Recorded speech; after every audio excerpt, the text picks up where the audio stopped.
یہ تو میرے ہاتھ سے نکل گئے، یہ میرے ہاتھ سے نکل گئے۔ اور جب وہ پار ہوئے ہیں یا پار ہونے کے قریب ہوئے ہیں تو اس کو ہوش آئی ہے، اس نے حکم دیا کہ تم سب دوڑو پیچھے اس کے، تو یہ بھی داخل ہوئے۔ اور پھر جو پانی ملا ہے تو جو سمندر، جو پہاڑ جب پانی کے آپس میں ٹکرائے ہوں گے تو فرعونیوں کا ککھ بھی نہیں بچا ہوگا۔ آپ تصور لگائیے ذرا، سوچئے ذرا، سمندر ایسے پہاڑوں کی طرح کھڑا تھا، وہ جب پہاڑ آپس میں مل جائیں تو اندر ہر چیز ریزہ ریزہ ہو جاتا۔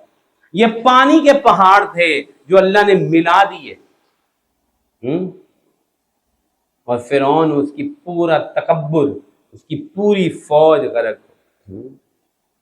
پوری فوج غرق۔ وَأَنْتُمْ تَنْظُرُونَ، اللہ کہتے ہیں تم دیکھ رہے تھے اے بنی اسرائیل، اللہ کی قدرت دیکھ رہے تھے۔ ان کو تو یقین ہی نہیں آ رہا تھا کہ فرعون بھی مر سکتا ہے، ان کو یقین نہیں آ رہا تھا بنی اسرائیل والوں کو کہ اتنا بڑا بادشاہ، ایسا اقتدار والا، یہ بھی مر سکتا ہے۔